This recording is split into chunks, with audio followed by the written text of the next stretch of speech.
कर्माने मोक्ष मिळू शकतो त्याच्यासाठी ज्ञानाची काही गरज नाही आहे, जरुरी नाही आहे. या गोष्टीवर पूर्व पक्ष तुम्हाला सांगतोय की कर्माने अनुष्ठान होऊ शकतं. जर कर्माने अनुष्ठान होऊ शकतं तर ज्ञानाची काही जरूर नाही आहे. आणि ग्रंथ ज्ञानासाठी हा ग्रंथ आरंभ करण्याची जरुरी नाही. तर नित्य नैमित्तिक कर्म अनुष्ठान करतेवेळी जे क्लेश होतात ते जन्मांतरीच्या संचितातील निषिद्ध कर्माचे फल आहे. म्हणून दुसरा जन्म निषिद्ध कर्म भोगाकरता प्राप्त होत नाही. काय सांगतात? नित्य कर्म जे रोज करायचं असतं आणि ज्याचं काही पुण्य असत नाही, केलं नाही तर पाप होतं. नैमित्तिक कर्म काही पाप झालं तर नष्ट करण्यासाठी जे काही कर्म केलं जातं, किंवा कोणी आला ज्येष्ठ असेल त्याच्यासाठी उत्थापन देणं वगैरे जी कर्म आहेत त्याला नैमित्तिक कर्म म्हणतात. श्राद्धादी कर्म नैमित्तिक कर्म म्हणतात. नित्य कर्म आणि नैमित्तिक कर्म अनुष्ठान करते वेळी त्रास होतो की नाही होतो? त्रास होतो. आता बसायला सांगितलं, त्रास होतो की नाही? मांडी घालून, है ना? तर प्रत्येक कर्माच्या वेळेला काही ना काहीतरी त्रास होणार की नाही होता. मग नित्य नैमित्तिक कर्माच्या वेळेला सुद्धा इथे दुखतंय, इथे दुखतंय, होणार की नाही? हा जो काय नित्य आणि नैमित्तिक कर्मानुष्ठान करते वेळी जे क्लेश होतात, है ना, हे क्लेश म्हणजे काय? फळ आहे. काय हे क्लेश म्हणजे काय? फळ आहे. कशाचं फळ आहे? जन्मांतरीच्या संचितातील निषिद्ध कर्माचे फळ आहे. काय? जन्मोजन्मी जे निषिद्ध कर्म केलेली आहेत त्या कर्माचं फळ म्हणजे काय? ह्या जन्मामध्ये तुम्ही नित्य आणि नैमित्तिक कर्म अनुष्ठान करतात आणि त्यावेळेला होणारे काय? क्लेश. हे क्लेश हेच फळ आहे. कशाचं फळ आहे? जन्मोजन्मी तुम्ही जी निषिद्ध कर्म केलेली आहेत त्या निषिद्ध कर्माचं फळ या जन्मामध्ये तुम्ही नित्य आणि नैमित्तिक कर्म करतेवेळी जो काही तुम्हाला त्रास होत आहे, हा त्रास म्हणजे या निषिद्ध कर्माचं फळ आहे. त्रास होतोय तो. म्हणून दुसरा जन्म निषिद्ध कर्म भोग करता प्राप्त होत नाही. निषिद्ध कर्म आहे ते भोगण्यासाठी आणखी एक जन्म घ्यावा लागेल असं जे पहिले ह्याच्यामध्ये आलं होतं विकल्पामध्ये. निषिद्ध कर्म आहेत त्या निषिद्ध कर्मामधील जे भोग आहेत, पाप आहेत, त्या पापाचं जे फळ आहे ते भोगण्याकरता तुम्हाला आणखी एक जन्म घ्यावा लागेल असं सांगितलंय ना. हे काय सांगतायत की आणखी एक जन्म घेण्याचं काय कारण नाही. ज्या जन्मामध्ये तुम्ही नित्यकर्म करतायत ना, निमित्त कर्म करतायत की नाही, श्राद्धादी पिंडदान वगैरे करतायत की नाही, मग त्यावेळेला तुम्हाला जो त्रास होतोय की नाही? होतोय ना. तो त्रास म्हणजे काय? संचित कर्मामध्ये जे काही निषिद्ध कर्म तुम्ही केलेले आहे त्या निषिद्ध कर्माचं ते फळ आहे. त्याच्यामुळे आणखी एक काय जन्म घेण्याची काय जरुरी नाही, हे दुसऱ्या माणसाचं सांगणं आहे. आता जे संचित जे काम्य आहे ते आणखी एक जन्म किंवा एकाच काली अनंत शरीर प्राप्त करून देते. म्हणून उत्तर जन्मात मुमुक्षु दुःखाचा लेशही होत नाही. झालं ना. निषिद्ध कर्म गेलं.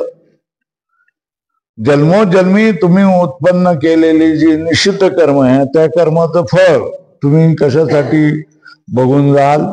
नित्य आणि नैमित्तिक या जन्मामध्ये करतायत त्याच्यामधून जो काही त्रास होता त्या त्रासाने तुम्ही बघून जाईल. त्याच्यासाठी काय आणखी एक जन्म घेण्याची जरुरी नाही. बरोबर आहे. आता संचित कर्मामध्ये कर्म किती सांगितली आहेत? कुठली कुठली? हा, संचित, प्रारब्ध आणि क्रियमान कर्म. आणखी किती कर्म आहेत? काम्य कर्म सांगितलेलं आहे ना, नंतर निषिद्ध कर्म सांगितलेलं आहे, नंतर पुण्य नित्य नैमित्तिक कर्म सांगितलेलं आहे, बरोबर आहे ना, आणि काम्य कर्म सांगितलेलं आहे आणि निषिद्ध कर्म सांगितलं. नित्य कर्म, नैमित्तिक कर्म, काम्य कर्म आणि निषिद्ध कर्म असे 4 सांगितलेले आहेत. तर काम्य कर्म करायचं नाही, मग त्याचं पाप पुण्य येणार नाही. निषिद्ध कर्म करायचं नाही, मग त्याचं पाप लागणार नाही. नित्य नैमित्तिक कर्म करायचं, पहिल्या जन्माचं सुद्धा काय होऊन जाईल, संचितही त्याच्या म्हणून नष्ट होऊन जाईल. पण संचित कर्मामध्ये जी काम्य कर्म केलेली, संचित ढिगाऱ्यामध्ये जी काम्य कर्म आहेत त्याचं काय असं सांगितलं. ढिगाऱ्यामध्ये निषिद्ध कर्माचं तुम्हाला फळ भोगावं लागतं, ते भोगतायत तुम्ही. कशामधून? नित्य नैमित्तिक कर्म या जन्मामध्ये भोगतायत त्याच्यामधून. पण काम्य कर्म तुम्ही केलेले आहेत, अनेक ढिगाऱ्यामध्ये पडून आहेत, पोतड्यामध्ये पडून आहेत, भंगाराच्या दुकानामध्ये पोती जशा तऱ्हेने भरलेली आहेत तशा तऱ्हेने भरलेलं. त्या कर्माचं फळ काय त्याच्यावर ते सांगतात. संचित काम्य आहे ते आणखी एक जन्म, काय तो आणखी एक जन्म घ्यावा लागेल, किंवा एकाच काली अनंत शरीर प्राप्त करून योगी जशा तऱ्हेने एकाच जन्मामध्ये किंवा आपल्या योग सामर्थ्यामध्ये अनेक शरीर प्राप्त करून घेतो आणि ती सगळी अनेक शरीरामधून अनेक जन्माची काय करतात, फळभोग करून घेतो एकाच वेळेला. योगी आपल्या बसची गोष्ट नाही, योगीची गोष्ट आहे ना. तशाच तऱ्हेने संचितामध्ये जे काम्य कर्म आहे ते आणखी एक जन्म किंवा एकाच काळामध्ये योग्याप्रमाणे अनंत शरीरे प्राप्त करून देते. म्हणून पुढच्या जन्मामध्ये, त्याच्या पुढच्या जन्मामध्ये, उत्तर जन्मात मुमुक्षु दुःखाचा लेशही होत नाही. बरोबर आहे, दुःख त्याला होतच नाही. उत्तर जन्मामध्ये दुःख होत नाही. का? ज्या संचित कर्मामध्ये जी काम्य कर्म आहेत, जी काम्य कर्म आणखी एक जन्म घेऊन किंवा या जन्मामध्ये योग्याप्रमाणे अनंत शरीरे उत्पन्न करून त्या शरीरामार्फत त्याचा भोग होऊ शकतो. त्याच्यामुळे काम्य कर्म, संचित मधली काम्य कर्माचा ढीग देखील संपन्न जातो. म्हणून आता पुढचा जन्म देण्यासाठी, दुःख देण्यासाठी, याच्यासाठी काही कर्म उरलेली नाही. म्हणून उत्तर जन्मात मुमुक्षु दुःखाचा लेशही होत नाही. मग काय होतं? दुःखाचा लेश होत नाही, मग काय होतं?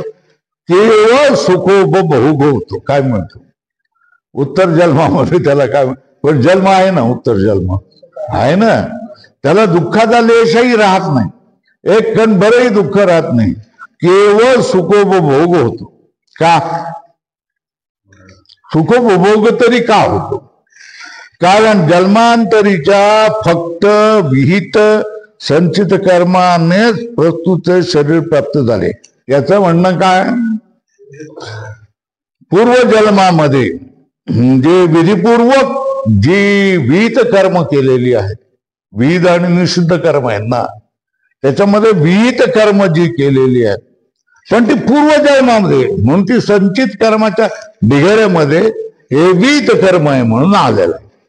त्याने तर विहित कर्मामुळे पुण्यच मिळणार तुम्हाला, बरोबर आहे. आणि ते पुण्य, ते कर्म केलेलं असल्यामुळे फळ दिल्याशिवाय राहणार नाही. फक्त संचित कर्मामधल्या विहित कर्माने काय मिळालेलं आहे? हे जे शरीर मिळाले ते तुम्हाला मिळालेलं आहे. पूर्वपक्षाचं हे करणं, सांगणं आहे, हे सगळं एक एक एक एक करून खोडून काढलं जाणार आहे. पूर्व पक्षाने काय सांगितलं, हे शरीर म्हणजे प्रारब्ध नव्हे, है ना.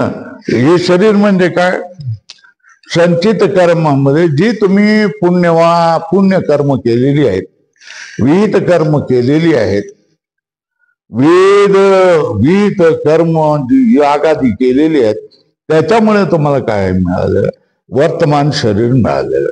आणि ह्या वर्तमान शरीरामध्ये तुम्हाला काय करावं लागेल, सुखोपभोगही मिळणार.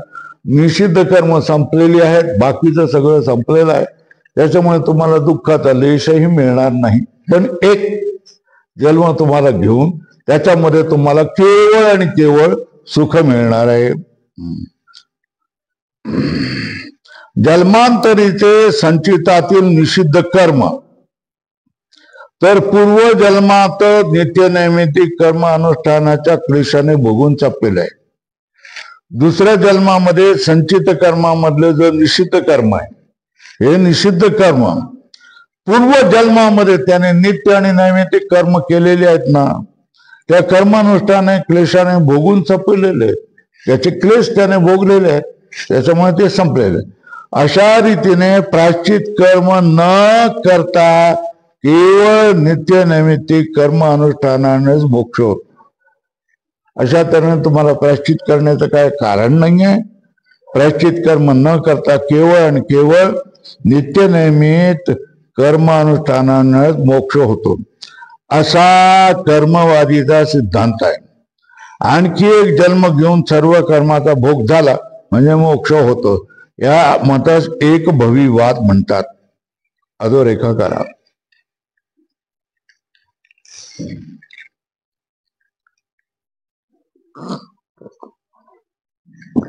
अधोरेखा केला. एक भविवाद म्हणजे काय, तर आणखी एक जन्म घेऊन सर्व कर्माचा भोग झाला म्हणजे मोक्ष होणं. काय अधोरेखा केली. आणखी एक जन्म घेऊन सर्व कर्माचा भोग झाला म्हणजे मोक्ष होतो, या मतास एक भविवाद म्हणतात. एवढं. एक भविवाद म्हणजे काय, आणखी एक जन्म मिळणं आणि त्याच्यामधून उरलेली सगळ्या कर्माचा भोग करून क्षय करणं, याला काय म्हणतात, एक भविवाद म्हणतात. झालं. आता हा काय करतोय, अशा रीतीने आता त्याने सगळ्यांनी सिद्ध केलं ना, कर्माने काय होतो, मोक्ष होतो. अशा रीतीने कर्माने मोक्ष होतो, म्हणून बंधाच्या निवृत्ती करता ज्ञानाचे प्रयोजन नाही, म्हणून ग्रंथारंभ निष्फल आहे. अधोरेखा हे त्याचं म्हणणं आहे.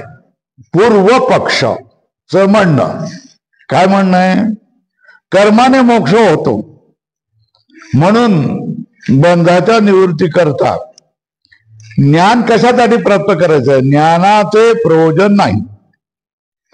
ज्ञान नाहीये, ज्ञानाची गरजच नाहीये, म्हणून ग्रंथ हा ग्रंथ कशाला करतात आणि आमच्या सगळ्या लोकांना क्लेश का देत आहेत. क्लेश देऊ नका ना, हे सांगणं कोणाचं आहे. ज्ञानाने मोक्ष होत नाही, आहे ना. मग मोक्ष कशाने होईल, तर कर्माने मोक्ष होईल, है ना. कर्माने मोक्ष कसा होईल, सिद्ध केलं याच्यामध्ये, आहे ना. तर कर्माने मोक्ष होईल म्हणून काय करता, बंधाच्या निवृत्ती करता ज्ञानाचे प्रयोजन नाही, म्हणून ग्रंथ कशाला आरंभ करता, करू नका. 2:30 वाजता 1 वाजल्यापासून उन्हातून निघालेले आहेत बिचारे, आणि ते येऊन तुम्ही शुष्क अशा तऱ्हेच्या गोष्टी सांगत बसणार आहेत. लोकांना त्याच्यापूर्वी 3 वाजता 3:30 वाजता करत 5:30 वाजल्यानंतर घरी जायला किती उशीर होत होता, अंधारामध्ये किती धक्के खायला लागत होते, सांगा बरं, आहे ना. त्याच्यामुळे हा ग्रंथ तुम्ही आरंभ करू नका. कोण, पूर्व पक्ष हा तुमच्या बाजूचा आहे. पूर्व पक्ष काय, तुमच्या बाजूचा आहे. उगीच आपलं उन्हाळ्यामध्ये थंडीमध्ये किती थंडी लागते, उन्हाळ्यामध्ये किती ऊन लागतं, कशाला इथे यायचं आणि काय करायचं, शुष्क गोष्टी ऐकत राहायच्या, त्याच्यापेक्षा काय करायचं, कर्माचं अनुष्ठान करा की झालं सगळं. नित्य नैमित्तिक करायचं, विहित कर्म करायची, निषिद्ध कर्म करायचं नाही. बरोबर आहे. काम्य कर्म करायचं नाही, काम्य कर्म करायचं, निषिद्ध कर्म करायचं नाही. झालं. म्हणून ग्रंथारंभ निष्फळ आहे. ज्ञान घेण्याची जरूरच नाही ना. बरे, ज्ञानापासून मोक्ष होतो. आता काय करतात, याला म्हणतात तुष्ट तू दुर्जन न्याय. भाऊ, तुम्हाला वाटतं ना, चला तुमच्या मनासारखं होऊन जाऊन द्या. हे जे आपण म्हणतो ना, तू एवढा दुराग्रह करतोय, एवढं समजावून सांगतोय, तरी तर तुझ्या मनासारखं होऊन जाऊन देत ना एकदा, हे ना. याला काय म्हणतात, तुष्ट तू दुर्जन नाही. तुझ्या मताने आम्ही दोष दाखवतो. बरोबर आहे ना.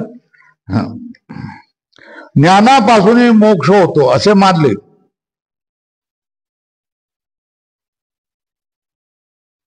तरी त्याचे मुख्य फळ आहे असे म्हणता येत नाही. मुख्य फळ ज्ञानापासूनही मोक्ष होतो असे मानले तरी त्याचे मुख्य फळ मोक्ष आहे असं म्हणता येत नाही. जसे नील पितादी रूपाचे ज्ञान ज्ञानेंद्रिय वाचून दुसऱ्या कशानेही होत नाही, हे ना.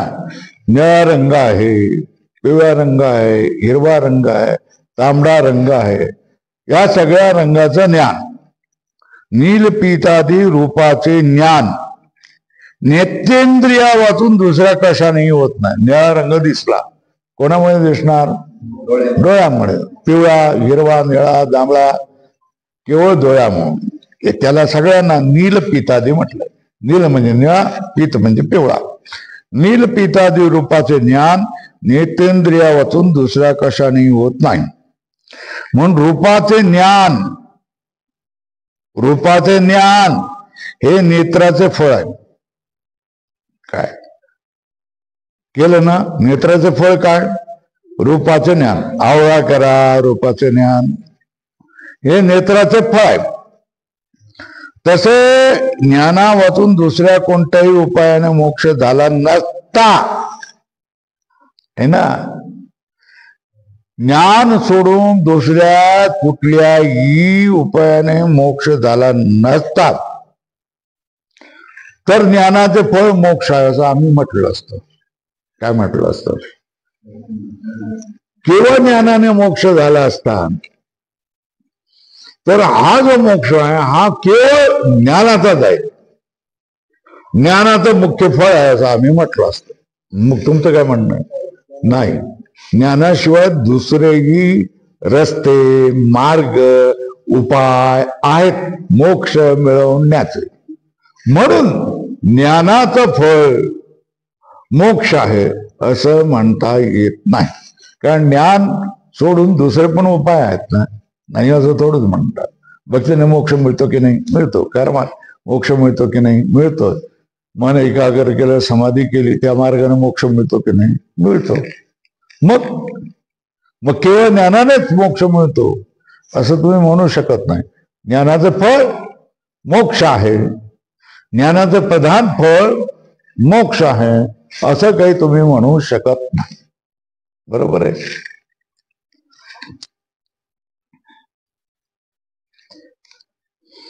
तसं जर ज्ञानामातून दुसऱ्या कोणत्याही उपायाने मोक्ष झाला नसता, अधोरेख करा, नसता, तर ज्ञानाचे फळ मोक्ष म्हणता आले असते,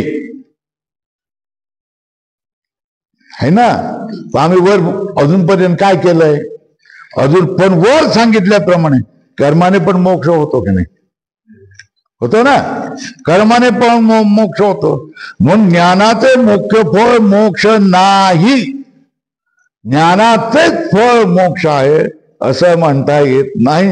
म्हणून याकरता ग्रंथाचा आरंभ निष्फळ आहे. ज्ञान सोडून कर्म पण काय मोक्ष देण्याला तयार आहे ना. मग ज्ञानानेच मोक्ष मिळेल, ज्ञानाचाच प्रधान फळ मोक्ष आहे असं तुम्हाला म्हणता येणार नाही, है ना. आम्ही कर्माने पण मोक्ष दाखवला का नाही दाखवला? दाखवलं ना. मग ज्ञानाचंच फळ मोक्ष आहे असं कसं म्हणताय? जरूर नाही ना. कशाला? अरे जवळ जर आपल्या या कोणाड्यामध्ये,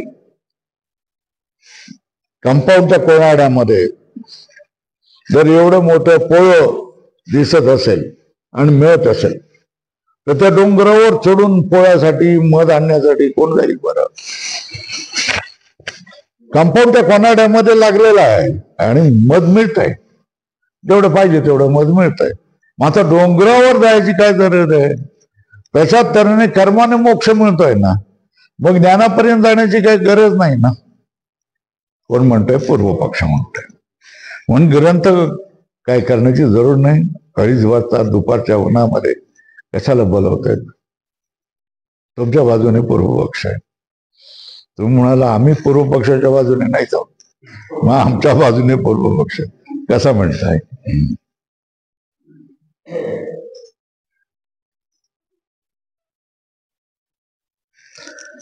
आता पूर्व पक्ष अजून एक सांगतोय का आमच्या मताने अधिकारी संभव नाही. एक विषय सिद्ध होत नाही या ग्रंथाचा, त्या जीव परमात्म्याचं ऐक्य है ना, हा विषय नाही. दुःखाची आत्यंतिक निवृत्ती, परमानंदाची प्राप्ती हा विषय सिद्ध होत नाही. 2 आणि प्रयोजनही नाही.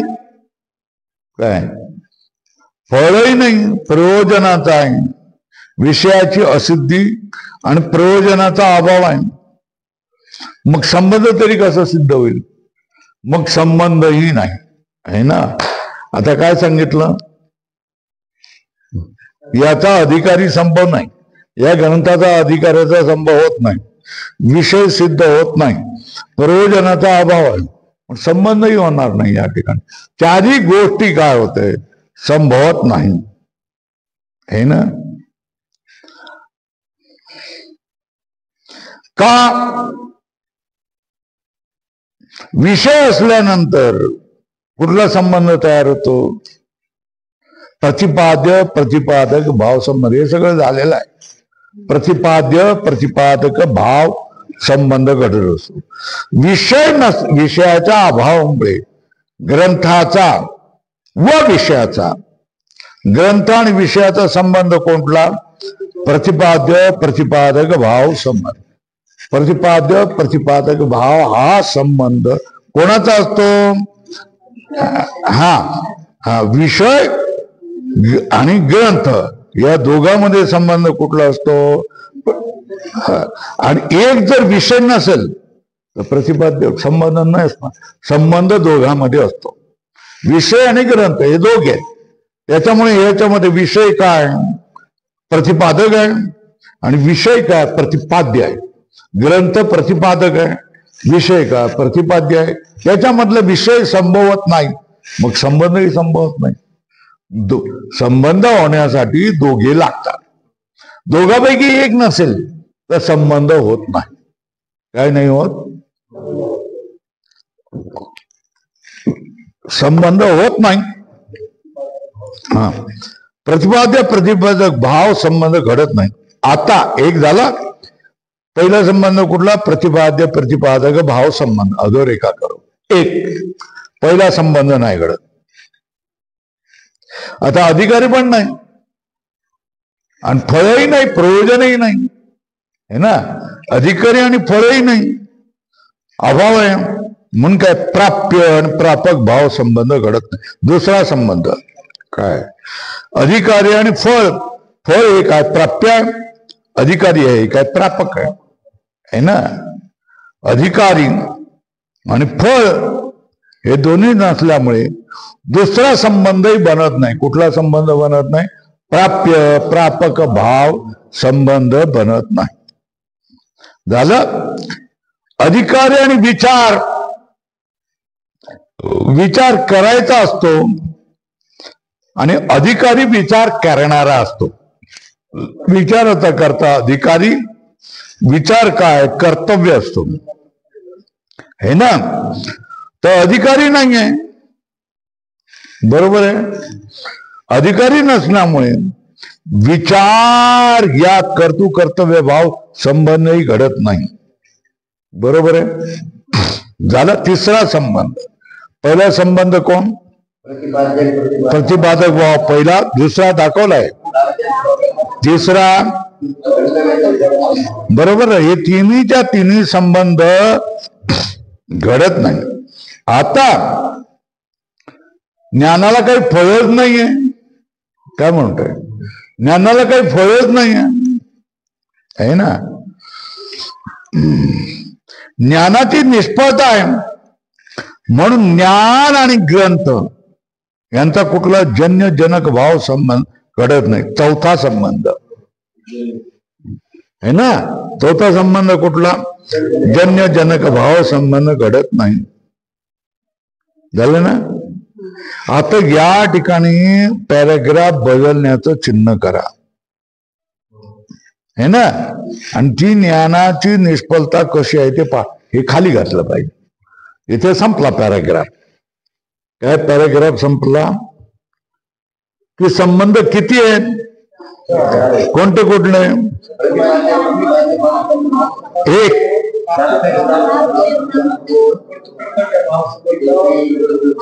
आणि जन्य जनक भाव संबंध. हे थोडं पाठ करून ठेवलं तर बरं होतं.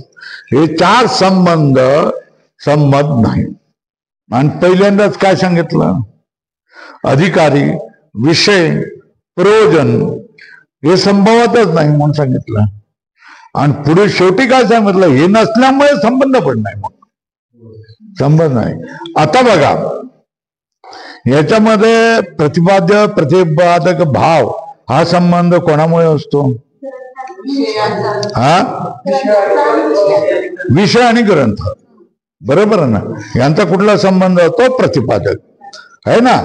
विषयच नसल्यामुळे ग्रंथाचा आरंभ निष्फळ होतो. हा संबंध होत नाही, है ना. आता दुसरा प्राप्य प्रापक भाव संबंध कोणाचा? अधिकारी आणि फळ. दोन्हीचा या भाव आहे. प्राप्य प्रापक भाव संबंधही नाही होणार.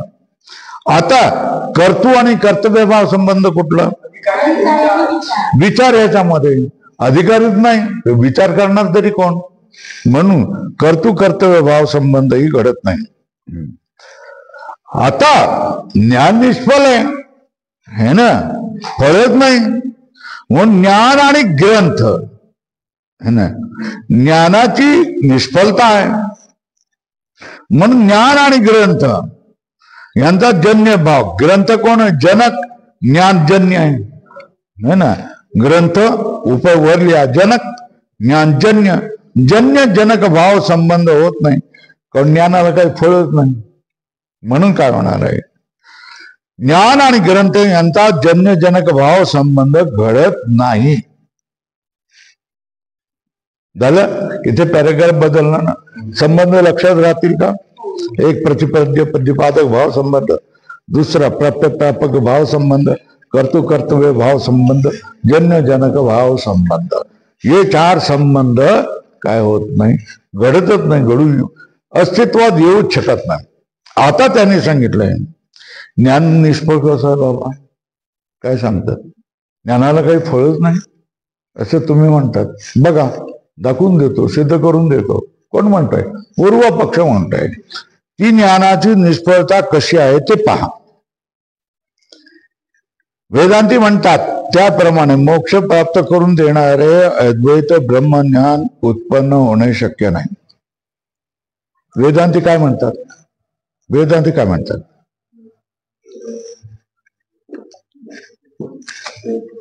मोक्ष प्राप्त करून देणार कोण? अद्वैत ब्रह्मज्ञान. अद्वैत ब्रह्मज्ञान याचं फळ काय? तर मोक्ष. बरोबर आहे ना. अद्वैत ब्रह्मज्ञानाचं फळ काय? तर मोक्ष, आहे ना. तर हे अद्वैत ब्रह्मज्ञान मोक्ष प्राप्त करून देणारे अद्वैत ब्रह्मज्ञान उत्पन्न होणारच नाही. कावळ्याच्या सरपाने कधी गायी मरतात का? हे काय सांगताय? मोक्ष प्राप्त करून देणारे अद्वैत ब्रह्मज्ञान उत्पन्न होणे शक्य नाही. का? मोक्ष प्राप्त करून देईल अद्वैत ब्रह्मज्ञान, है ना. हा म्हणतोय अद्वैत ब्रह्मज्ञान उत्पन्न होणं शक्यच नाही. का रे बाबा? कारण जगात असणाऱ्या प्रत्येक वस्तूपासून काहीतरी फळ प्राप्त होते. अधोरेखा करा. केले ना. नियम काय? जगात असणाऱ्या प्रत्येक वस्तूपासून काहीतरी फल प्राप्त होते, है ना. तुम्ही आता ग्रंथासाठी एवढं कष्ट करून 2:30 वाजता उन्हातून आले, कशासाठी आले? अरे काहीतरी फळ प्राप्त करण्यासाठी चालेत ना, आहे ना. तुम्ही म्हणाल नाही ना आम्हाला काही फळ नको आहे, असं थोडंच आहे. फळ मिळाल्याशिवाय कोणीही यत्न करणार नाही. लोंढे सर कुठून आले? नेवाशावरून आले, आहे ना. नेवाशावरून इथपर्यंत पाणी दे जरा. किती भाडं आहे? पेट्रोल किती लागत असेल? कमीत कमी 2,000. बरोबर आहे ना. 2-3 हजार पेट्रोल लागत असेल ना. चला 2,000च, चला 1,000च काहीतरी पेट्रोल लागत असेल ना. म्हणजे 1,000 रुपये 2,000 रुपये एवढं पेट्रोलला खर्च करून इथे आले. ते मनामध्ये जर निश्चय नसेल की याच्यापासून मला काहीतरी लाभ आहे, ही तुमची श्रद्धा आहे ना.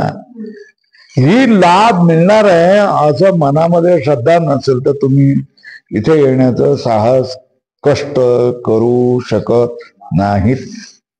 समजलं ना. प्रत्येकाला प्रत्येक कृतीचं काही ना काहीतरी उद्भूत अनद्भूत तात्कालिक दूरवरचं काही ना काहीतरी फळ हवंच असतं, तेव्हाच तो त्यासाठी प्रवृत्त होत असतो. तुम्ही देखील दुपारी 2:30 वाजता उन्हातानामध्ये येत आहेत, हे कुठल्या तरी फळाने आहे. आता हे बघा, हे फळाने आहे म्हणून आपण कष्ट घेतो ना. बघा, आई 9 महिने त्या लेकराला पोटामध्ये बाळगते आणि 9 महिन्यानंतर त्याचा जन्म होतो. त्यावेळेला सुद्धा प्रसूतीच्या कळा येऊन तिला किती त्रास होत असतो. हा त्रास भोगते की नाही भोगते?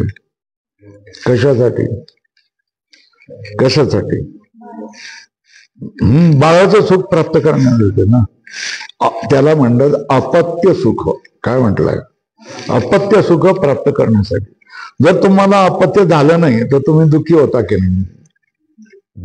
आपल्याला असं वाटतं की नवऱ्याने बायकोला धोका नाही, असं वाटतं की आपण पूर्ण स्त्रीच नाही आहोत का? कारण आपण आपल्या नवऱ्याला काय दिवशी अपत्य देऊ शकत नाही.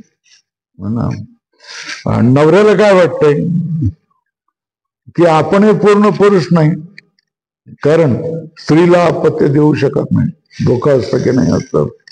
म्हणून जे अपत्य होतं त्याचं परम सुख तुम्हाला होतं. ज्या वेळेला ते अपत्य पाहत, प्रसूतीनंतर अपत्य पाहत, त्यावेळेला बाईच्या मनामध्ये कृतकृत्य भावना असते.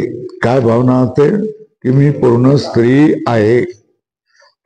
वात्सल्याचं सुख, वत्साचं सुख, पुत्राचं सुख, अपत्याचं सुख म्हणजे मी पूर्ण स्त्री आहे आणि पुरुषाला मी पूर्ण पुरुष आहे. हेच आहे ना, दुसरं काय.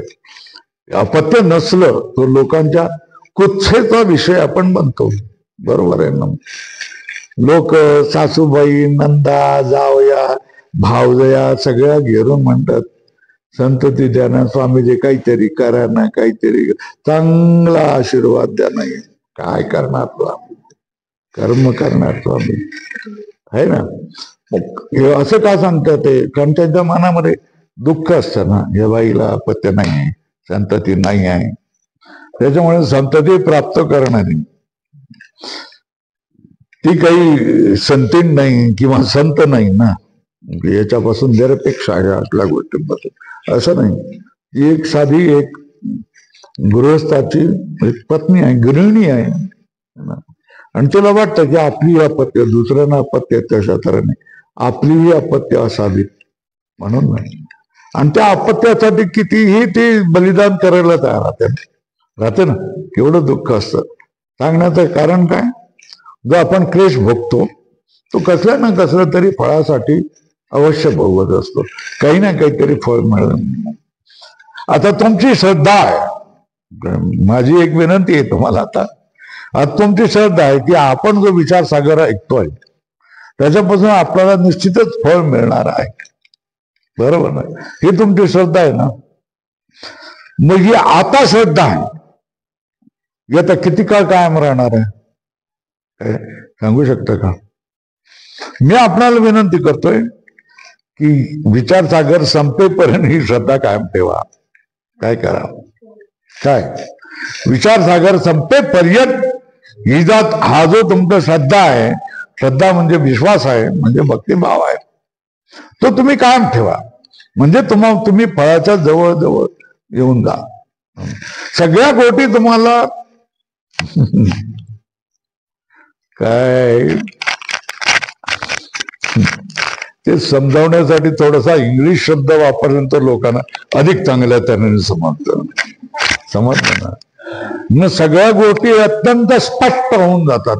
असं म्हटलं तर त्याच्यापेक्षा मी सगळ्या गोष्टी एकदम क्लिअर होऊन जातात असं म्हटलं का लोकांना अधिक चांगल्या तऱ्हेने समजतं आहे ना.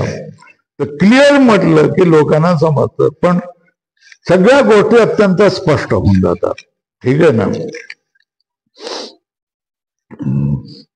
देखिला देखिला माय ता देव, फिटला संदेह हो. हा ढेकर तुम्हाला कधी येईल? ज्यावेळेला परमेश्वराचा, त्या परम पित्याचा, त्या परमतत्वाचा तुम्हाला साक्षात्कार झाला, अनुभव आला आहे, सगळीकडे आहे, आणि ते माझ्या हृदयामध्येही आहे. तो मीच आहे आणि मी तोच आहे, अशा तऱ्हेने दृढ साक्षात्कार झाल्यानंतर मग तुम्हाला जगामधले कुठल्याही गोष्टीची भीती वाटत नाही. भीती काही होते, काही वाटत नाही. तुम्ही सहन करत राहतात. क्लेश नाही होणार का? होणार. कोणाला कॅन्सर झाला, कोणाला दुसरं काय झालं, त्याचा त्रास नाही होणार का? होणार. पण हे जर बळ, याला म्हणतात आत्मबळ. काय म्हणतात? आत्मबळ. हे जर आत्मबळ नसेल तर माणूस दुःखाने वेडा होतो. काय होतो? वेडा. काय होतो? वेडा होतो. आणि हे जर आत्मबळ असेल तर पराकोटीच्या वेदना सहन करत असताना सुद्धा दुसऱ्यांना सुख देऊ शकतो. एवढी शक्ती त्याच्याकडे येऊ शकते. बरोबर आहे ना. एवढं सामर्थ्य या अध्यात्म विद्येचं आहे. अध्यात्म विद्येचं सामर्थ्य एवढं आहे. काय सामर्थ्य आहे? की जरी अध्यात्म विद्या त्याला मोठ्या प्रयासाने मिळाली नसेल तर तो दुःखाने वेडा होतो. आणि ही अध्यात्म विद्या प्राप्त झालेली असेल तर अनंत वेदना शरीराच्या सहन करत असताना सुद्धा ते मात्र विचलित न होता, आपल्या लक्षापासून ते मात्र विचलित न होता देखील दुसऱ्यांना सुख देण्याचा प्रयत्न करत असतो. किती एकदम विपरीत आहे की नाही? एकदम याच्यावरून या कड्यावरून या कड्यावर उडी मारण्यासारखं आहे की नाही? या कड्यावर उडी मारण्याचं सामर्थ्य जे तुम्हाला मिळतं हे केवळ आणि केवळ कशामुळे मिळतं? वेदांतामुळेच मिळतं. हे आपण लक्षात घ्या. मग म्हणून माझा हात जोडून तुम्हाला विनंती आहे. काय विनंती आहे? आपण काय रोजच्या रोज सहा दिवस काय शिकू शकत नाही. मग लवकर झालं असतं. आठवड्यातून एक दिवस आपण याच्यासाठी देतोय, कारण आपला व्यवहारही व्हावा म्हणून. बरोबर आहे ना. तर आता हे देव हो मगर अंधेर नाही, अशा तऱ्हेची गोष्ट आहे. तर तुमच्या सोयीप्रमाणे तुम्ही येत आहे, तर ही श्रद्धा कायम ठेवा. काय कायम ठेवा? की या वेदांताचं फळ आपणाला मिळणारच आहे. कृतज्ञता आपणाला मिळणारच आहे. मी पण निर्भय होणार आहे. देवाचा अनुग्रह माझ्यावर पण होणार आहे. मी पण अमर होणार आहे. आणि मी आत्मतत्व जाणणार आहे. मी स्वतः आत्माच आहे, मी देह नाही आहे, अशा तऱ्हेची भावना मला विस्पष्ट होऊन जाणार आहे. आणि तोच माझा साक्षात्कार आहे, तोच माझी मुक्ती आहे. असं जर तुम्ही लक्षात ठेवलं तर तुम्ही त्याच्यामध्ये काय कशाला तो रविवारचा चांगला दिवस घालवायचा आहे, जाऊ देत कुठेतरी, असंच आपण याच्यामध्ये व्हिडिओमध्ये पाहूया ना, काय हरकत नाही असं तुम्ही म्हणाल. तेव्हा ही श्रद्धा सगळ्यात अडचण काय लक्षात येते का? श्रद्धा तुटणं हा सगळ्यात महत्वाचा भाग आहे. श्रद्धा तुटली की सगळं संपतं. जोपर्यंत श्रद्धा आहे तोपर्यंत सगळं तुमच्या हातात आहे. हे लक्षात येत आहे. काही महत्वाची वाक्य आहे, लक्षात ठेवा. श्रद्धा तुटली की तुम्ही दोरी तुटलेल्या प्रसंगासारखे जाता, भटकटच. बरोबर आहे ना. हे ज्ञान कोण प्राप्त करेल? तर श्रद्धावाल्याला ज्ञान प्राप्त होणारच त्यात, कारण त्याची श्रद्धा आहे ना. आणि जो कल्याण मार्गाला लागलेला आहे, नाही कल्याण कश्चित दुर्गतम तात गच्छते, दुर्गती तात गच्छते.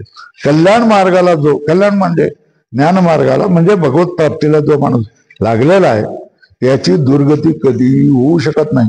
हे भगवंताने शपथेवर सांगितलेलं आहे. हे ना, आज ना उद्या, उद्या ना परवा, कधी ना कधी ते होईल. तात्पर्य काय?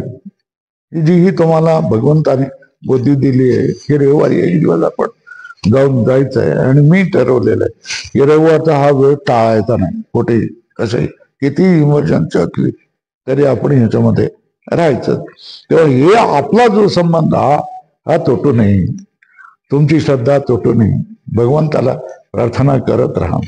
पैसे आज ना उद्या इकडे तिकडे मिळतात, इकडून ना तिकडून, तिकडून ना तिकडून मिळतच असतात. मला मिळतात, मग तुमच्या माझ्यापेक्षा तुम्ही श्रेष्ठ आहेत, तुम्हाला मिळणारच. बरोबर आहे ना. तर गेलेले पैसे हे देवाच्या प्राप्तीसाठी येईल असं समजून काय करावं? पैशाचा विचार न करता, कशाचा नाही विचार, ज्ञानाचा तुम्ही विचार करावा. आणि श्रद्धा तुटू देऊ नका असं मला वाटतं. चला, सांगितलं का? जगात असणाऱ्या प्रत्येक वस्तूपासून काहीतरी फळ प्राप्त होते. लिहिलं का? अधोरेखा करा. मग ज्याला काहीच फळ नाही अशी वस्तू आहे की नाही? ज्याला काही फळच नाही अशी काही वस्तू आहे की नाही? नाही, अशी वस्तू आहे. अशी वस्तू नाही आहे. निष्फळ अशी वस्तू उत्पन्न होत नाही. ज्याला काही फळच नाही अशी वस्तू उत्पन्न होतच नाही. बरोबर? फळच नाही अशी वस्तू उत्पन्न होत नाही.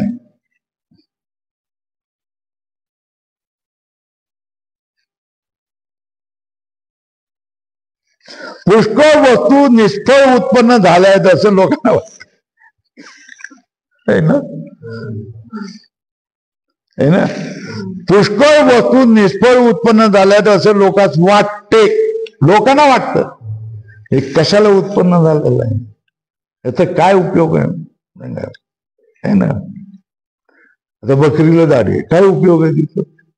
दाढी असते बकरीला, बघितले का? बकरीला दाढी असते, बघितले का? है ना? तर बकरीला दाढी, दाढीचा काय उपयोग आहे? त्यात काहीच उपयोग नाही. आता ही आमची दाढी, दाढीचा काय उपयोग आहे? काहीच उपयोग नाही असं वाटतं आपणाला. बरोबर आहे. पुष्कळ वस्तू निष्फळ उत्पन्न झाल्या आहेत असे लोकांना वाटते. लोकांना वाटतं. परंतु सूक्ष्म विचार केला तर त्या सर्व वस्तू फळ आहे ना. त्या वस्तू फळ आहे.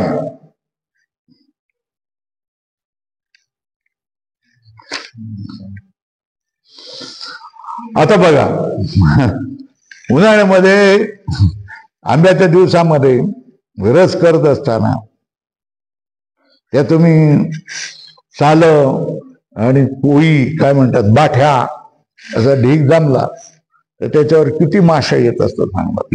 येतात ना माशा. आणि तुम्हाला त्यांच्याकडे बघून म्हणत, ह्या माशा कशाला द्यायला मला येतात, काय उपयोग आहे यांचा असं वाटतं की नाही. डास, चिलट, पावसाळ्याच्या दिवसामध्ये येणारे जन्माला आले, उडले, लाईट जवळ गेले, पंख पडले आणि खालीच पडले. बेडकाने बेडकाने खाऊन टाकले. यांचा काय जन्म, काय उपयोग आहे त्याच्यासाठी वाटतं ना. यांचा जन्म काहीच उपयोग. माशा अंगावर बसल्या किंवा डास चावले तर हे प्राणी किंवा अशा तऱ्हेचे वयाची जाळी आपण काढून टाकतो की नाही. हे सगळे पदार्थ निष्फळ आहेत असे वाटते, है ना. वयाची जाळी निष्फळ आहे असं वाटतं की नाही. वाटतंय. पण काही पक्षी आहेत ते आपल्या पिलांना हे करण्यासाठी कोळ्याच्या जाळ्याचं घरटं बनवत असतात. बाकी पदार्थही असतात पण त्याच्यामध्ये कोळ्याची जाळी पण असतात. चोचीने पकडून बरोबर कोळ्याची जाळी आणून तिथे टाकत असतात. कोळ्याच्या जाळ्याचा उपयोग आहे की नाही त्या पक्षाला आहे, आपणाला नाही, है ना.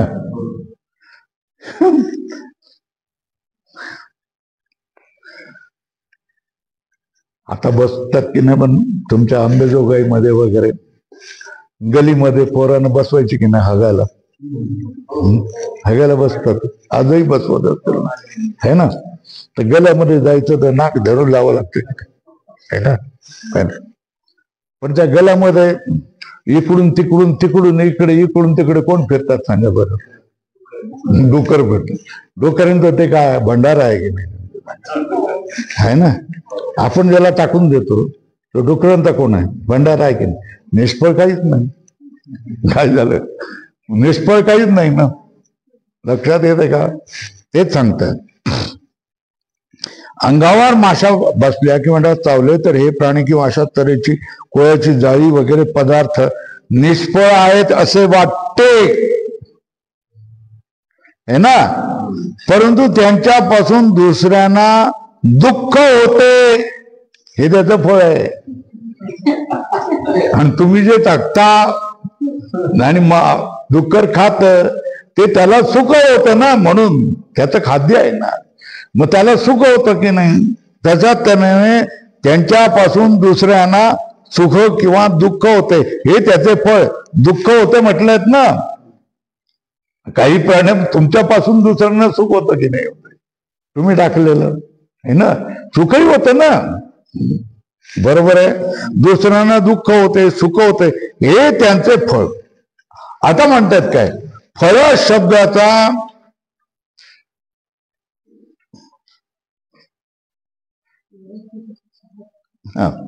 फळाचा अर्थ काय, फळाचा अर्थ काय, सुख. आपल्याला वाटतं की फळाचं फळ म्हणजे काय, काहीतरी मिळालं पाहिजे म्हणजे सुख मिळालं पाहिजे.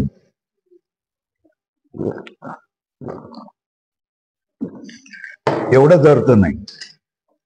फळाचा अर्थ म्हणजे सुख असा अर्थ करू नका. काय सांगतायत, काय सांगितलं. फळ म्हणजे सुख असा अर्थ करू नका, है ना. केवळ सुख त्याचा अर्थ आहे असे नाही. याच्यासाठी एक काय सांगतात, कथा सांगतात. आता काय करायची, कीर्तनात जशी कथा सांगतात तशी कथा ऐकायची. नाही करा, कोष्टक करा. अशी एक कथा आहे की कोणी एक धनिक पुरुष प्रवास करीत असता डोंगराळ प्रदेशात त्याचे पाठीशी एक चोर लागला. काय लागला, एक चोर लागला. तो चोर भय चुकवण्याकरता तो धनिक डोंगराच्या गुहेत शिरला, नाही ना. चोर गुहेजवळ आला, बरोबर आहे ना.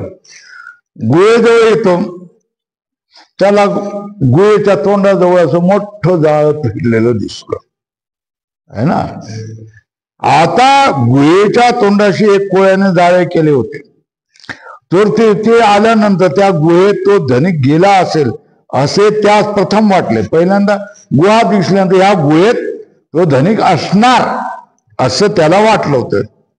पण नंतर त्याच्या डोक्यात आलं, जर ह्या गुहेत धनिक गेला असेल तर हे जाळं राहणार नाही ना. जाळं तुटलं गेलेलं असेल, पण जाळं तुटलेलं नाही, है ना. जाळेचं जाळ तसं आहे, म्हणजे या गुहेत तो शिरलेला नाही. निर्णय केला की नाही त्याने, पण त्या गुहेत धनिक होता की नाही. पण धनिक गेल्यावर पहिले जाळं तुटून तो दुसरा चोर येईपर्यंत या कोळ्याने काय केलं, दुसरं जाळं विळून टाकलं, बरोबर आहे. जर या गुहेत तो शिरला असता, त्याला प्रथम वाटले, नंतर असंही वाटले की जर या गुहेत तो शिरला असता तर हे कोळ्याचे जाळे मोडले असते. असं आपल्याशीच पुटपुटून काय केलं, चोर पुढे निघून गेला. या गुहेत जर धनिक शिरला असता, हे कोळ्याचं जाळं कसं राहिलं असतं? नाही, तुटलं असतं ना, है ना. तुटलं असतं तर आपण आतमध्ये जायला काय हरकत नव्हतं. आणि नसता आपण गेलो आणि सापबीप बसेल चावला बिवला तर नको त्याच्यापेक्षा जाणं. या गुह्यामध्ये धनिक नाही असं म्हणून तो पुढे निघाला ना. पुढे हे त्याचे पुटपुटणे धनिकाने ऐकले. त्याने काय ऐकलं? जर हा या गुहेत शिरला असता तरी कोळ्याचे जाळे मोडले असते, एवढं ऐकलं त्याने. अधोरेखा करा. कोणी? आपल्या धनिकाने ऐकलं.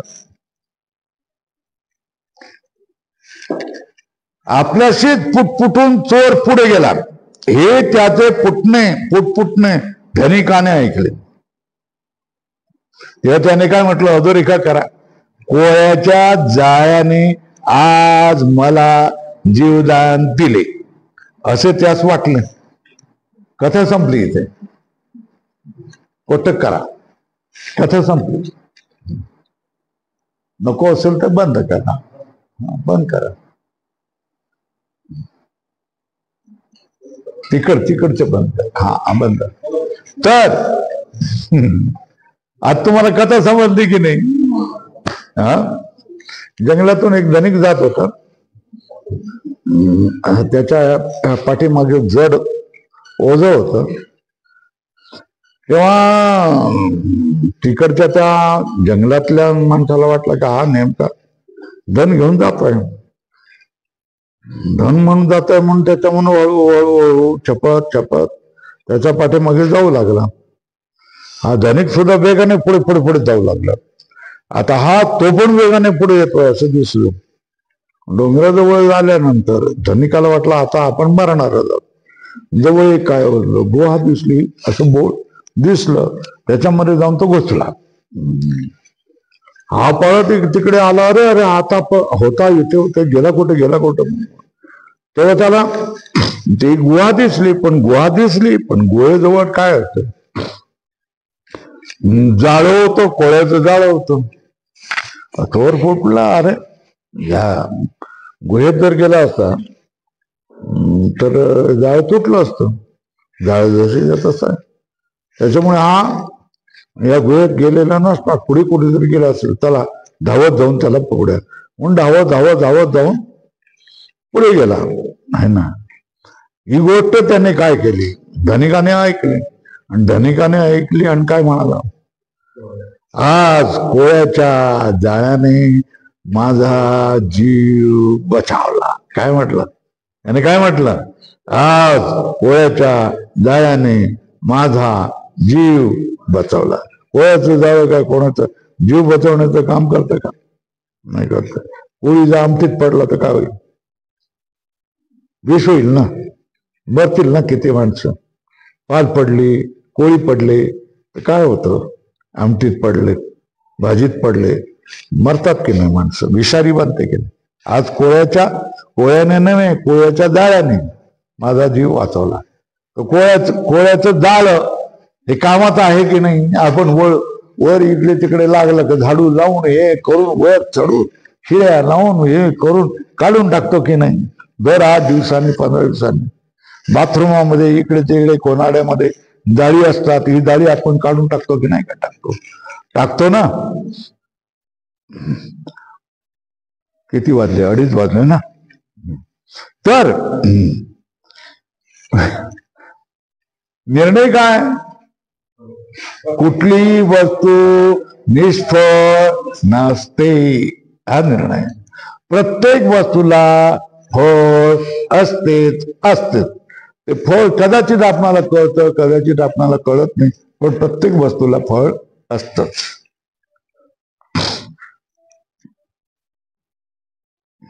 हे बघा, ते तुमचे कॅरी बॅग असतात ना, भाजी फळं बिळ है ना.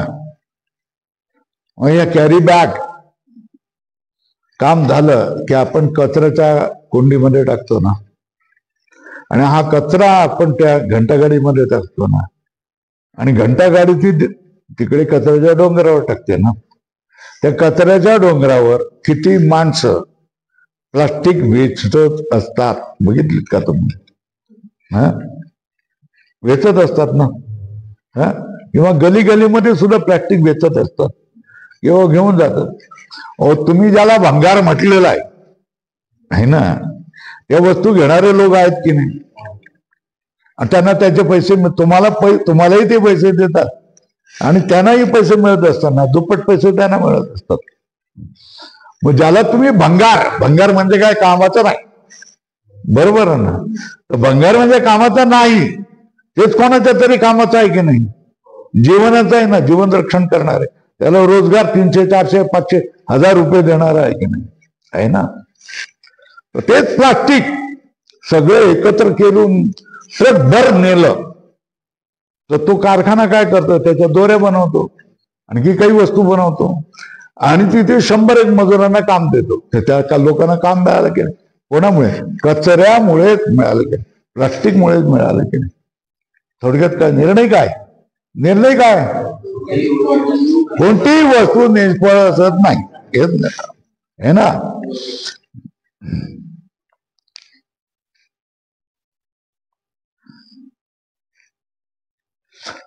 प्रत्येक वस्तून काही ना काही सुख असो, सुख नसेल तर निदान कमीत कमी दुःख तरी प्राप्त होतेच होते.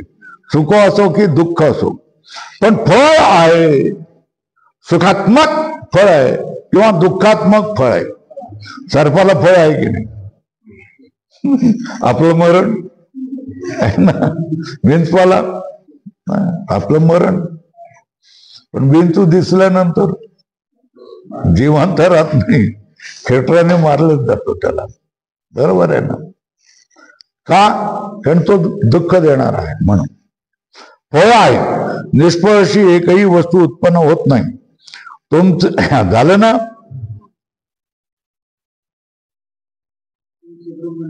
हा झाला ना? इथे पॅराग्राफ बदला. निष्फळ अशी एकही वस्तू नाही.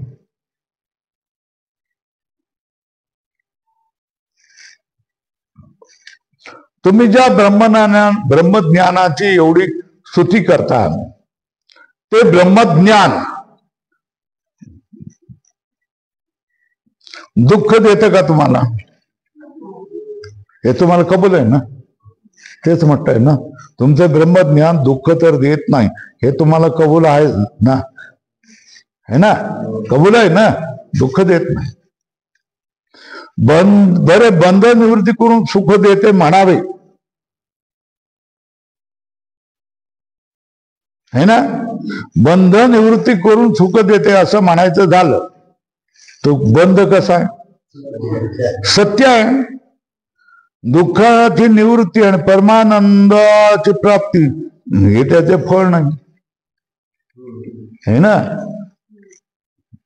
हे सगळं जग नित्य आहे, त्याला तुम्ही निवृत्त करू शकत नाही, बरोबर आहे ना?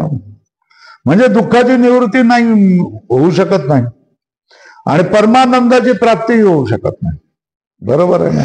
तुम्ही जे फळ सांगता की दुःखाची आत्यंतिक निवृत्ती आणि परमानंदाची प्राप्ती, हे जे फळ तुम्ही सांगता आहे ना, हे फळ तुम्हाला नाही मिळत नाही. तुमच्या ह्याच्यात दुःख नाही,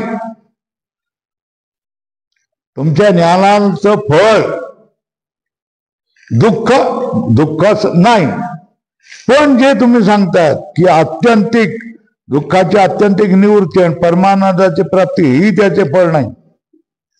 कोणत्याही प्रकाराने ब्रह्मज्ञानाचे फळ सिद्ध होत नाही. काय सांगतात इथे? काय सांगतात? पहिल्यांदा काय सांगितलं? प्रत्येक वस्तूला फळ आहे, निष्फळ अशी कुठलीच वस्तू नाही. आणि इथे ब्रह्मज्ञानाविषयी काय बोलायला लागले? ब्रह्मज्ञानाविषयी आपलं स्वतःचं ब्रह्मज्ञान काय? बंध, तुमचे ब्रह्मज्ञान दुःख देत नाही, म्हणजे त्याला दुःख रूप फळ नाही, बरोबर आहे?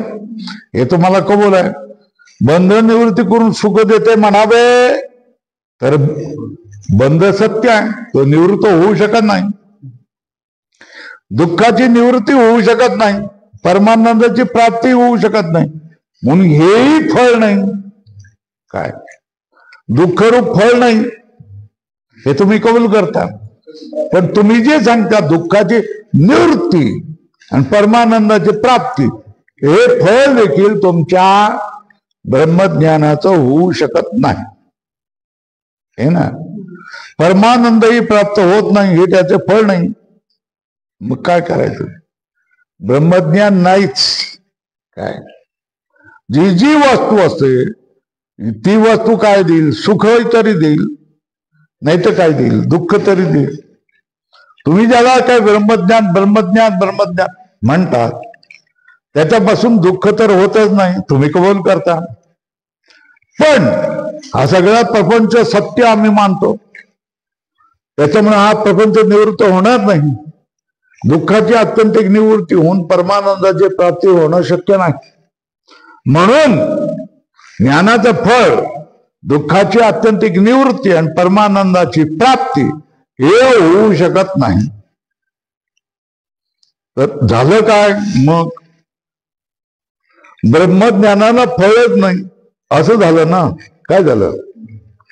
ब्रह्मज्ञानाला फळ नाही है ना. नियम काय? जी जी वस्तू असते त्याचे त्याचं फळ असतं. निष्फळ कोणतीही वस्तू नाही. ब्रह्मज्ञान निष्फळ ठरत आहे म्हणून ब्रह्मज्ञान नाही. बरोबर पक्षाने काय सिद्ध केलंय समजलं का? काय?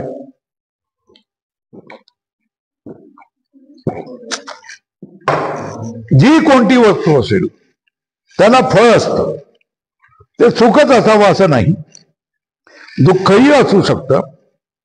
कुठल्याही वस्तूला सुखात्मक किंवा दुःखात्मक अशा तऱ्हेचं फळच असतं. ब्रह्मज्ञानाला काही फळ आहे का? निष्फळ अशी वस्तू असू शकते का? जगामध्ये एक तरी वस्तू मला तुम्ही निष्फळ अशी दाखवून द्या. वस्तू आहे पण त्याला काही फळ नाही अशी वस्तू दाखवून द्या. आता ते मी परत तुम्हाला सांगतो. काय इंग्लिश शब्द बोलला आहे ना तर ते आपणाला कळतं. चॅलेंज देऊन सांगतो की अशी वस्तू दाखवा की जे वस्तू आहे पण फळ नाही अशी वस्तू दाखवून द्या. शब्द कुठला वापरला? चॅलेंज देऊन सांगतो है ना. अशी वस्तू दाखवा. नाही आपण दाखवू शकत ना. आता तुम्ही जे ब्रह्मज्ञान ब्रह्मज्ञान म्हणतायत हे ना, त्याला काही फळ आहे का? नाही. दुःखरूप फळ नाही. तुम्ही म्हणता की संसाराची आत्यंतिक दुःखाची आत्यंतिक निवृत्ती, बंधाची आत्यंतिक निवृत्ती करून परमानंदाची प्राप्ती. अरे हा संसार प्रपंच हा नित्य आहे ना. याची निवृत्ती कधीही होऊ शकत नाही है ना. तो जसाचा तसा राहणारच आहे. मग दुःखाची आत्यंतिक निवृत्ती होऊ शकत नाही. आणि दुःखाची जर आत्यंतिक निवृत्ती होणार नसेल तर परमानंदाची काय प्राप्त होणार? तुम्हाला नाही होऊ शकत नाही है ना. निर्णय काय झाला? तुमच्या ज्ञानाने दुःखही प्राप्त होत नाही आणि सुखही प्राप्त होत नाही, दुःखाची निवृत्ती होत नाही. कारण प्रपंच सत्य आहे ना. प्रपंच हा जर असत्य असता तर तुम्ही म्हणता तर ती गोष्ट सिद्ध झाली असती. पण प्रपंच सत्य आहे म्हणून हे जे ज्ञान ज्ञान ज्ञान ज्ञान ज्ञान तुम्ही नुसता सारखा जप करत राहिला आणि भोळ्या भाबड्या लोकांना, श्रद्धावंत लोकांना फसवत राहिलेलं आहे. त्याचं कुठलंही फळ नाही. त्याचं फळ नाही तर ती वस्तूच नाही. साधी गोष्ट आहे. निष्फळ अशी वस्तू नाही ना. निर्णय काय झालेला आहे? प्रत्येक वस्तूचं फळ असतं, निष्फळ अशी वस्तू नाही. या दोन गोष्टी लक्षात ठेवा. काय लक्षात ठेवा? काय लक्षात ठेवा? प्रत्येक वस्तूला फळ असतं, निष्फळ वस्तू नाही. वर लिहून घ्या. प्रत्येक वस्तूला फळ असतं. निष्फळ जी वस्तू असेल तिला, निष्फळ अशी जी वस्तू असेल ते वस्तूच नाही. निष्फळ वस्तूच असू शकत नाही. ही वस्तू असेल तर फळ असेल. तुम्ही ज्ञानाचं फळ दाखवू शकत नाही. का नाही दाखवू शकत? ज्ञानाचं फळ दुःख आहे म्हणूया का? नाही म्हणतात. तुम्ही कबूल करता नाही, दुःख नाही. मग ज्ञानाचं फळ काय? बंधाची निवृत्ती. बंधाची निवृत्ती म्हणजे काय? आत्यंतिक दुःखाची आत्यंतिक निवृत्ती आणि परमानंदाची प्राप्ती. अरे पण हा संसार नित्य आहे ना, त्याला तुम्ही कसा आठवणार? पूर्व पक्षाचं म्हणणं लक्षात आलं का? हा संसार नित्य आहे, त्याला आठवू शकत नाही. आठवू शकत नाही, आठवू शकत नाही, आठवू शकत नाही, कारण तो नित्य आहे ना. मग दुःखाची आत्यंतिक निवृत्ती आणि परमानंदाची प्राप्ती, हे तुमचं म्हणणं बोगस आहे. बोगस पुन्हा शब्द काय? इंग्रजी शब्द आहे ना. बोगस आहे, खोट आहे. तक्रार देत आहेत तुम्ही, फसवतायत, लवाडी करतायत आपल्या मराठवाड्याच्या भाषेमध्ये सगळं, असं तो सांगतो. बरोबर आहे. आणि फळ जर नसेल ब्रह्मज्ञानाला तर ब्रह्मज्ञान वस्तू ही निष्फळ ठरते. आणि निष्फळ वस्तू जगात असत नाही, म्हणून ब्रह्मज्ञान संभवत नाही. पूर्व पक्षाने काय सांगितलं? तर्क कसा केला हे लक्षात ठेवा. तर्क कसा केला गेला? जी जी वस्तू असते ती कोणतं ना कोणती तरी फळ देणारी असते, नंबर एक. दुसरं काय? निष्फळ जी असेल ती वस्तू असतच नाही, हा निर्णय सिद्धांत आहे. बरोबर आहे ना? ब्रह्मज्ञान, तुम्ही ब्रह्मज्ञानाने दुःख प्राप्त होते का? प्रश्न विचारला तुम्ही म्हणता ब्रह्मज्ञानाने दुःख प्राप्त होत नाही. बरोबर ना? मग ब्रह्मज्ञानाने काय म्हणतं? तुम्ही सांगतात बंधाची निवृत्ती होते, दुःखाची आत्यंतिक निवृत्ती होते आणि परमानंदाची प्राप्ती होते. अरे पण हा जगत प्रपंच ही नित्य वस्तू आहे, याची निवृत्ती होणार कशी सांगा मला? निवृत्ती होऊ शकत नाही. बंधाची निवृत्ती होऊ शकत नाही है ना. म्हणून तुम्हाला मोक्ष प्राप्त होऊ शकत नाही. जी ज्ञानाची तुम्ही एवढी महती गातायत ते ज्ञान तुमचं निष्फळ ठरलं. आणि निष्फळ वस्तू असत नाही. काय काय? निष्फळ वस्तू असत नाही, म्हणून तुमचं ज्ञान संभव नाही. हा निर्णय. काय झालं? तर्क समजला का नाही समजला तेवढं सांगा. आपणालाही तर्क करता आला पाहिजे. जी जी वस्तू असते त्या प्रत्येक वस्तूला फळ असतं. निष्फळ अशी वस्तू असत नाही. एकदा कुठल्याही वस्तूवर निष्फळ असा ठप्पा लावला की ती वस्तू असणारच नाही, जगात असू शकत नाही. ब्रह्मज्ञान दुःख देत नाही. ब्रह्मज्ञानाने काय होती? तुम्ही म्हणतायत बंधाची निवृत्ती, आत्यंतिक दुःखाची निवृत्ती आणि परमानंदाची प्राप्ती, हे शक्य नाही. म्हणून हे फळ होऊ शकत नाही. कारण कारण कारण जो बंध आहे, बंध नित्य आहे. संसार प्रपंच नित्य आहे. त्याला तुम्ही निवृत्त करण्याचा जगामधला कोण माहिती आलाय सांगा मला? कोणी माहिती आला नाही. या जगत प्रपंच जसाच्या तसा राहणार आहे, त्याला तुम्ही निवृत्त करू शकत नाही है ना. आणि याला निवृत्त करू शकत नाही. परमानंदाची प्राप्ती होऊ शकत नाही. मग तुमचं ब्रह्मज्ञान निष्फळ झालं की नाही झालं? आणि जे निष्फळ असतं ते असतच नाही. ब्रह्मज्ञान असत नाही. झालं ना? निर्णय काय केला? ब्रह्मज्ञान संभव नाही. चला पुढे. होय ना? कोणत्याही प्रकाराने आलं ना खालून पाचवी, कोणत्याही प्रकाराने ब्रह्मज्ञानाचे फळ सिद्ध होत नाही.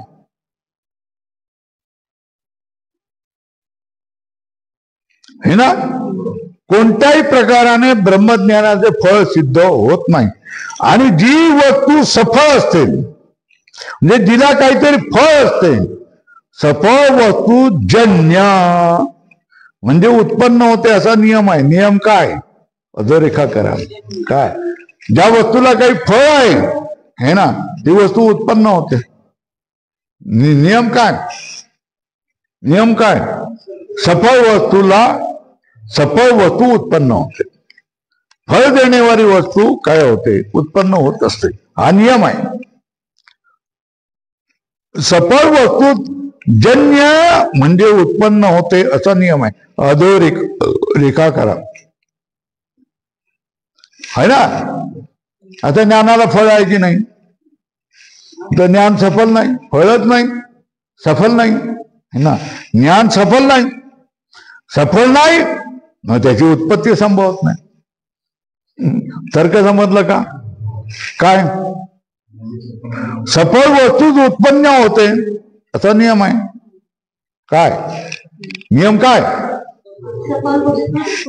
सफळ वस्तूच उत्पन्न होते. जिला काहीतरी फळ आहे ती वस्तू काय होते, उत्पन्न होते असा नियम आहे.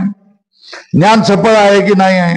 पूर्वपक्षाच्या मताने सफळ नाही, म्हणून त्याची उत्पत्ती होईल की नाही होईल, म्हणून त्याची उत्पत्ती संभवत नाही, है ना. मग काय झालं? त्याचा निष्कर्ष अर्थात ज्ञानाचा आणि ग्रंथाचा जन्य जनक भाव संभव संबंध शक्य नाही. ग्रंथ जनक आहे आणि ज्ञान जन्य आहे. हा जन्य जनक भाव संबंध घडत नाही. म्हणून प्रयोजनाचा व संबंधाच्या अभावामुळे ग्रंथाचा आरंभ घडत नाही. पुस्तक बंद करा. पूर्व पक्ष संपला.